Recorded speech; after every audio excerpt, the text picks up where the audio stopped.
Welcome to Real Estate Coach Uncensored. Here are your hosts, Bernice Ross and Greg McDaniel. Today, we're going to be getting back to basics, and specifically, we're going to be talking about how to not be stopped by no. So your ability to overcome the situations where you're told no will make or break your business, because as real estate agents, the best agents are great problem solvers. Now, Greg, you had something that happened over Memorial Day weekend just a few days ago. Why don't you share what happened to you? Because when Greg told me this story, it's like, I felt this pain, but what really came up for me is that he actually came up with a solution. And this is what we're calling the workaround. It's a way to solve the problem. Sometimes it's messy and it's not a really great way to do it, but you get it done. So Greg, what happened? So we had a complete dumpster fire of a moving day, and just a whole line of things that didn't work out. One, the modem didn't work. We had to go buy a new one, and then the pods called 15 minutes before, and they said they couldn't drop it off because the driveway wasn't wide enough, and the laundry list continues. And my girlfriend, she was getting frustrated, and she looked at me and she's like, how are we going to get my stuff? I need to get my stuff. Like, I can't wait 2 weeks to get my stuff. And I said, okay, this is what we're going to do. It's not pretty. It's not sexy. It's not going to be fun, but this is what we're going to do. So we got up, we went and bought a new router. Then we went directly over to Oakland, got to the pods deposit area, physically knocked on the front door, got the manager's cell phone, called the manager. He got people to drop the pod off. Then we had to go race around and get a moving truck, a 20-foot moving truck, which thank goodness that we could find one, come back, unload the pod into the moving truck, not fun, take the truck, drive over to San Francisco, then unload on one of San Francisco's steep hills, all of our stuff out of the moving truck into the house. We started that process around 3 o'clock. We didn't get done until 9:30 at night. And that was our workaround. It wasn't sexy, it wasn't fun. It wasn't, exciting to do, but we took action, and I made decisive actions, and I wasn't taking no for an answer. This was not going to happen. And as much as we were just dog tired and every part of us hurt for a couple of days after, that was our workaround. We just took action. And so many people stop because we hear one word, and that one tiny word is no. And it's crazy. Greg, I mean, that is a classic example. How many times have, we had to go that extra mile or do something crazy in the middle of the night because there's a broken pipe or there's a problem, or, we have to find a hotel for our clients because the transaction the people couldn't close on you got the buyers and the people that own the house couldn't get closed, or there was another problem. Mm-hmm. And, workarounds are something that are really a great thing, to be aware of. It's just, okay, they're not pretty, but you get the job done. And let me kind of give you a hint here. I didn't say this in the column, but I remember I was representing an attorney, and she was the buyer, and our seller was an attorney, and they went like this the entire transaction. I paid for their warranty policy on that property, and I was so grateful that I did, because the day the transaction closed, the water heater broke, the toilet overflowed, and 2 days later, the roof leaked.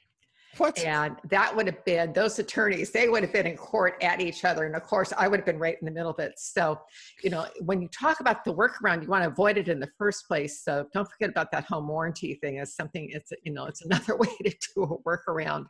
Very true. Actually, I just did that for another client. I paid for their home warranty. And when they moved in, they sent me a laundry list of things that weren't working. The dishwasher wasn't working. The handle on the water, faucet in the kitchen popped off. One of the oven doors didn't close all the way. The washer and dryer were so disgustingly dirty, they can't even use them because it's such filth. And I'm like, well, good thing that we didn't skip on that. So, they're very happy. Let's put it that way. I'm surprised their inspector didn't pick up all that stuff. That seems a little bit odd to me, but Well, we knew that those issues were there. We just didn't know exactly which faucet or whatever else, because she's going to be gutting the entire property, and so it's just kind of like she was going to have to sit in it for a little while. But yeah, it's one of those things that like it opened my eyes on two things. One, always double down, get your own inspections. Two, never skimp on the home warranty. Even if it's a couple $100 here or there, it's going to make a world of difference for your sanity and for your clients. I tell you what, I bought so many home warranties in my career, and I've never been sorry, about buying those, because when things go wrong, you go call the home warranty company. Now, I want to go on to talk about objections or buying signs. And Greg, so many people, when they hear something like, I hate this yellow carpet, they either, they think, well, gee, they don't like the house, or they go into this, well, we could ask for a carpet allowance, or, we could see if they would replace the carpet. And the problem with that is the person, at the agent at that point is trying to problem solve.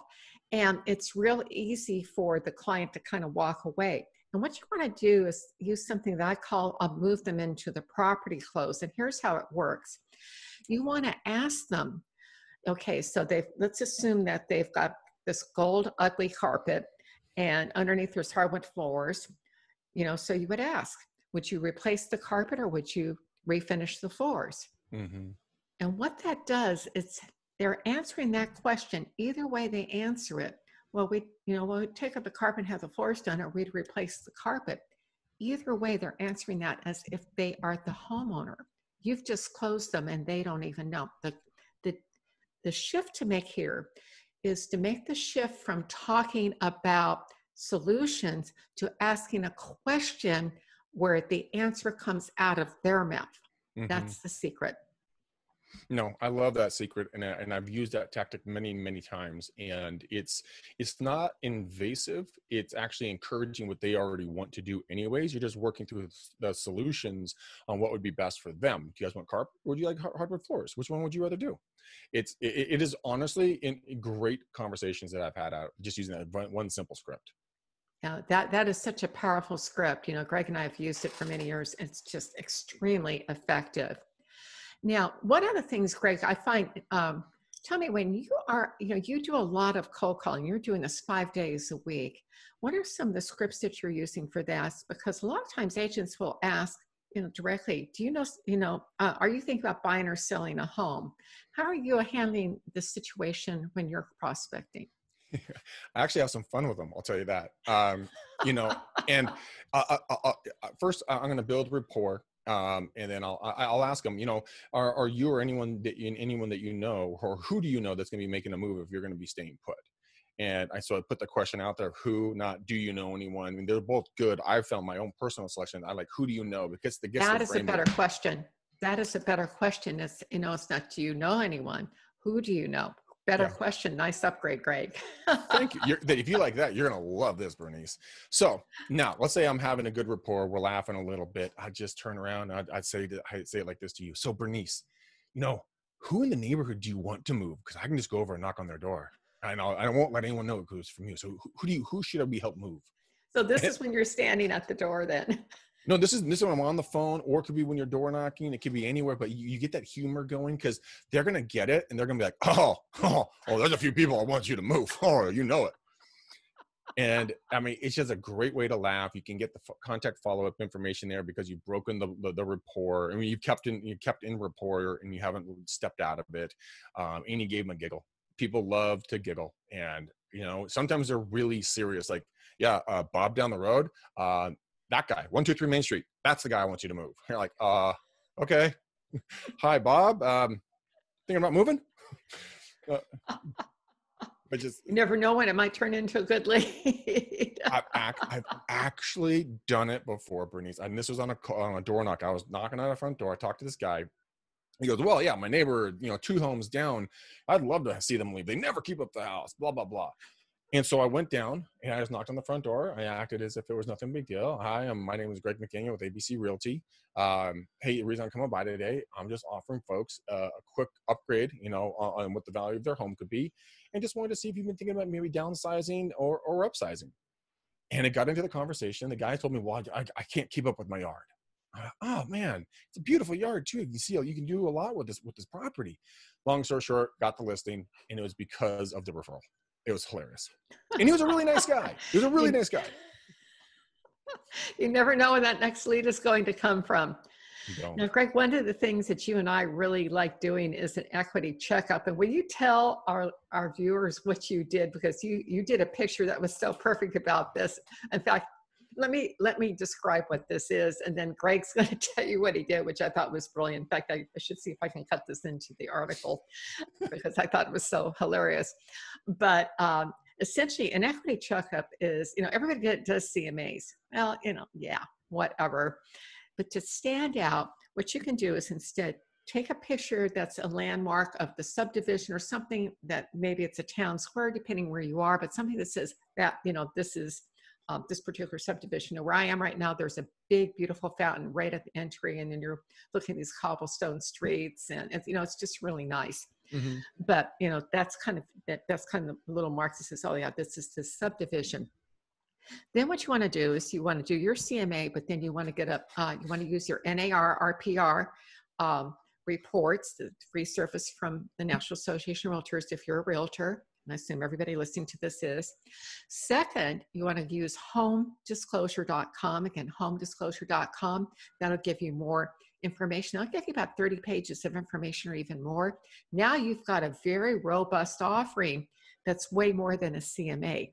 Now, Greg, you had a great idea for this, and I thought this was such a great marketing idea. I think it would make a great postcard too, just for prospecting. What did you do? I thought it was really funny because when we started talking about equity checkups, some of the first thing I thought of was like a doctor checkup, like you're going to go get your health checked up. And so I said, oh my gosh, wouldn't it be funny if I was able to get a white lab coat and a stethoscope and then push it onto the property and say, hey, are you ready for your equity checkup? And so I got my hands on a stethoscope and on a white lab coat, thank goodness. And I snapped a couple of photos and sent them over to Bernice, and she about fell out of her chair laughing because it breaks the pattern interrupt, right? So people aren't expecting it. They're like, what is he doing? Equity checkup. And then they get it. It could be great for postcards. It could be great for customized video landing pages. It could be great for Facebook posts, Facebook ads. There's just a ton of opportunity there because everyone's health conscious right now, especially people are really health conscious. And two, we don't really know where the market's going to all kind of shake out to be. And why not get an equity checkup? Why not tie those two together? I mean, it just helps the people's brains work smoother. Well, anytime you can use an image instead of words in your marketing, it's way better. Greg, the next one we're going to talk about is no is their starting point in the negotiation. And there are some people out there they start with no. And I see you nodding. Do you have a story on this? Yeah. I mean, there's so many stories about people when no matter what you say, it's immediately no. Are you thinking about selling? And I had an instance when I was talking to this gal and I said, are you thinking about selling your home? And she goes, no. And then, 20 minutes later in the conversation, she goes, well, now that I'm thinking about it, I might be interested in selling. I'm like, oh, really? And it literally, it's just like, that's just where her default went to. And as we all know, if you walk into, a big shop of some type and you're looking for clothes and the salesperson comes over and goes, can I help you? You immediately say, what? No, I'm just looking. Same thing. And if you can gain the rapport, like I did with this lady, then she voluntarily said, oh, well, you know what? I am thinking about selling, actually. I'm going to be moving to, I think, Arizona or something. But I mean, yeah, it was just like, wait, didn't you just 10 minutes ago tell me no? Okay, sure. So let's talk about specifically what happens if you're, working in an offer and you're dealing with the other party and the seller or buyer who's not your client is saying no, and that's their starting place, or you've got a negative Nelly as one of the agents. One of the things I found that really works in negotiation, especially with offers, is to say, okay, well, where are we in an agreement? And then so you go through and list everything in the contract because they're saying yes at that point. And then you're going to counter these points. Is that correct? And what you're doing is getting the yeses. So that's a strategy that really works, is to get each yes that you get moves you closer, and you're kind of ticking off, the things that need to be negotiated. And, I find this is really effective with for sale by owners. I know you spend a lot of time talking to these folks, Greg, in the sense that one of the things you can ask, is that no for now? Or is that no, may that change later? And a lot of times, so well, no, we just want to try it out, on our own. I mean, you've got plenty of stories about that, I'm certain. Oh, I got plenty of stories. I mean, people that no, we don't want to use a real estate agent. Oh, okay. Well, would you mind helping me out understanding, why? Did you have a bad experience? You're just trying to save money? Both? And I'm just drawing them out. And then you go down the script of, well, so what you're telling me, or I may be wrong, so correct me if I'm wrong. What you're saying is that you're trying to net X amount of money. So if I can help you net X, would you sit down and have a conversation with me and I'll buy a coffee? And so it's just solution after solution with a little bit of tidbit of goodness, like coffee and a biscuit. I mean, biscuit, no, not biscuit, crumpet, whatever, something to snack on. A cookie. a cookie. And you know what? It's incredible because, I offered this one gal, she's selling her house herself. It was down in a city called Fremont, down the road from me. Nice gal, but she's like, all you real estate agents call me and all you want to do is list my house. And I said, you're exactly right. And that's why I don't want to list your house, but I do want to help you sell it. Could we talk about that? That's a beautiful reframe.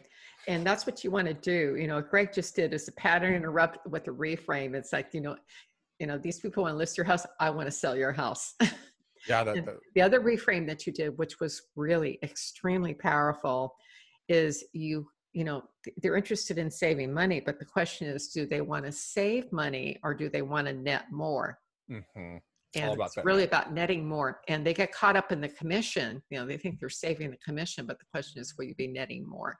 And that's I think the national average numbers that I've heard is that in a homeowner that sells without an agent nets about 14% less than using an agent. So what's the difference of 5% there? You're still going to gain more, and you're going to get a team to watch your 6 o'clock when things go south. And, I offered this gal when I was doing for sale by owner, if she could get the contracts, which, by the way, those contracts are very expensive if you buy them out on the open market from the MLSs. They are insane. And you know what? I was able to give her some stuff that she could read over and be aware of all the stuff. I offered another guy who didn't want to use an agent. Hey, I got a 360-degree camera. I'll come over there and I'll do a video and photos in 360-degree. And I'll give them to you for marketing. And then I gave them to him, and I'm like, well, can I ask you why you haven't had my team why you haven't hired my team to help you sell your lot? He's like, I don't know. I said, well, in 2 weeks, if you don't sell it, would you mind if I list it? He said, okay. And Greg, you just hit upon how people need to close today, mm-hmm. because it's about offer a service, and then, do you want the service? No. But, what you did is service. You earn the right to represent them. Yeah, now, I have a different story about persistence, and this one really took me aback when I heard it. It was someone I interviewed probably a couple of years ago for our radio podcast. And I'm talking to him, and, he said, first of all, our topic was overcoming fear of prospecting, knocking, specifically calling on for sale by owners at the door. And he said every time that he, before he walks up and begins his prospecting day, he has a picture of his family on his visor, and he reminds himself, I'm doing it for them. Mm. So he went, knocked on this one guy's door. Guy slams the door. He goes around to the back door, knocks on the back door. The guy answers the back door, and so taken, he's got this big smile on his face, like, he wasn't upset or anything at all. That is hilarious. And the owner was so taken aback that he actually talked to him. And when, this for sale by owner didn't sell, he got the listing. That is aggressive. I mean, the word chutzpah comes to mind. Chutzpah would be a very good definition for that attitude. I mean, but that's what gets people the listings. There was a gal in when I passed brokerage. She was a new agent. I had just got done training her, and she took what I taught her to heart. And Bernice, on Christmas morning, she went and followed up, door knocked on the front of a house that was like $3.5-4 million, and the seller said, if you're going to show up at my house on Christmas morning and follow up with me, you're the type of agent I want. And she got the listing. Wow. Yeah. Well, she told me that story. I'm like, Christmas morning? And I'm like, hey, that's good. I like it. Yeah. I don't know how many times you would have that response, but there's some people who are just persistent. There's no doubt about it. Now, Greg, you're experimenting with a new program you're calling your VIP program. What's that all about? Bernice, the VIP program is something that was born last year, and what it is that we will talk to our clients and our future customers. Now, this only works if there's equity in the property, right? But we will front up to $10,000 of our own money up front to go house repairs like painting, carpet, tile, fixing maybe some cracks in walls, windows, landscaping. Really gonna get it up to snuff, right? And so we did that for a client last year. His home was a $2 million property. They had built it. They lived in. They just got busy with life. Life just got a hold. They got 4 boys. 2 of them are in the running to go to the Olympics. In the next round. So they're training all the time. All this stuff. They're traveling for their teams, and they're like, "Greg, we just don't have the money." And I said, "You know what? We're going to take care of you guys." And so we fronted the cash, and we helped them net an additional probably $200,000. I didn't charge any interest on this. And a lot of people think I'm weird for not charging interest on this $10,000. But here's the thing, guys. They were so impressed with what we did. When we're sitting there and we're signing the listing agreement for the property, I didn't know this, by the way. They turned to me and go, "Well, since you're helping us sell this house, would you help us sell our investment property down in the South Bay and then help us buy another property?" And I'm like, yeah, I can do that. So that's 4 deals, 1 client, because I did an offer of value to them so that they could save face in front of the neighbors and their family and friends and everything. We were able to help them net about $200,000 more. And guess what? I got a raving client for life. And nobody knows that we fronted the cash. It was all hush hush, and we just made them look amazing. So it's a wonderful program, and I'm launching a massive campaign right now out to about 1,400 homes. We're going to drop about 560,000 impressions, all offering this VIP program in the next 30 days to these 1,400 homes. So I'll let you guys know how it turns out. I'm pretty excited about it, though. Yeah, there's some very interesting things going on. If this works, it's going to be very, very interesting. I think it's going to, but we'll see. Yeah. Now, I want to talk next about when you have someone who comes in with a really low offer. And I've used this script so many times in so many circumstances. I remember, before I get into this, but one time I had a listing that was with Foothill Thrift and Loan, which was like the biggest kind of hard money lender in LA at the time, and they were my REO client. And they had a property that was up in Bel Air and, very pricey. And, when we finally got an offer in, I thought I was just going to be negotiating with my client, who is the senior VP. And I walk in, it's the entire board for them. And I took one look at that board. I backed into the room, and they asked me, "What are you doing?" And I said, "I am facing forward, so when you see this low offer, I can get out here as quickly as possible." Well, that broke the ice. But the bottom line is, what I told them, give us a counter offer about half the time we can negotiate these. And this works. And that's been my statistic. I don't know, if year in, year out, for all the years I was in the business. What about you? If you get offers that start out low, how often do you put those together, Greg? At least 50% of the time, if not more. And the reason why is I go directly to my client and I say, "I want you guys to be really clear on something. When I show you this offer and this price, this is not how we end. This is how we start. So I want us to come together as a team, and we're going to figure out as a united front on what we're going to go back. But I feel comfortable that we can get this worked out, but you can't get emotionally attached to what you're going to see in a second, because it's going to make you upset. Okay. Are you upset? Are you prepared to not be upset? Cool. Here's the number. And we go for it. One of the other things when sometimes, the seller gets really upset with you, and you could be in danger of losing the listing. And one of the things I've done this, I think 2 or 3 times. And what we did is I said, "Well, if you never want to hear from this buyer again, you're that offended, why not counter them over asking price?" And they were totally, "Oh yeah, we can do that." I said, "Let's get the form out, fill it out." They're so happy we're going to show these people. Oh, it is really funny. I tell my clients, and because of what you just said, I want to let you guys know, I've been in so many deals, and every deal is different. There's never a deal that's going to be the same ever. I don't care who you talk to. That's not the case. That's going to be the same. And so I say, "Okay, Bernice, I'm really excited to help you and your husband move and take the next step. But I want to let you know kind of sometimes what happens in these transactions. Now, there's going to be a time that you really don't like me. Okay. So you're going to love me in the beginning. You're going to hate me somewhere in the middle, and then you're going to love me at the end. Is that fair? And they're like, no way. We'll always love you. Thanks, Greg. And then when the, you know what hits the fan, well, then I just come back and I cut them off right there. And I'm like, see, guys, is this the part when you don't like me, like I told you about? No, we're just sad at what's going on. So I nip that in the bud right there. And so I'm up front before anything happens. I tell them, you're going to be ticked at me for some reason at some point, but it will be resolved. And it works smoothly and beautifully. I love that approach. And I haven't heard of anybody that's, who's used that. So I think that's a fantastic takeaway, Greg.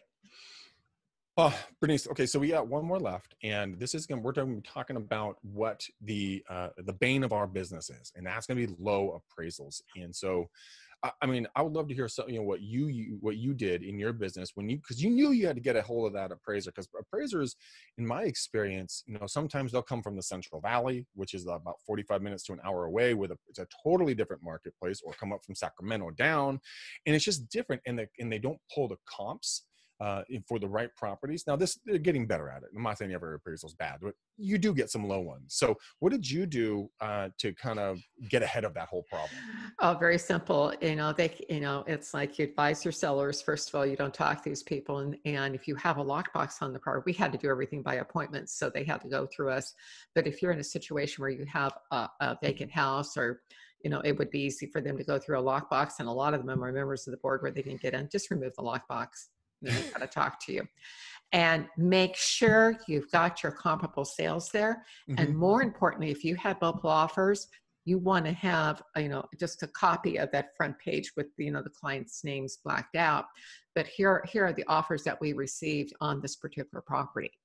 And that is, it's like, it's a little hard to argue with, gee, there are 4 people that are willing to pay this price. That is phenomenal. I've never thought about doing that. That is good stuff right there. You don't even have to argue with your appraiser. Like, here's proof in the pudding. What do you want me to do? I mean, people are going to want to pay this stuff. It's worth it. So, Greg, your final thoughts to wrap up today? Sure. My final thoughts, Bernice, would be to think outside the box, guys. Don't allow a no to dictate your future. You take control of your future by saying, okay, well, I'm used to going down this lane, but I'm going to go around this, and then I'm going to continue on my path. If you consistently and persistently think outside the box, and always you want to turn yourself into a transaction engineer and just work the problem. That's all. That would be my takeaway. Work the problem. Don't give up when you hear no. What's your takeaway? Just to amplify that, when someone tells you no, find the workaround. There are ways to deal with it. We've given you a full half-hour of strategies here. Try any one of them, given on what the situation is. Find out what works for you, and then use it. Thanks for joining us today, and join us for our next show.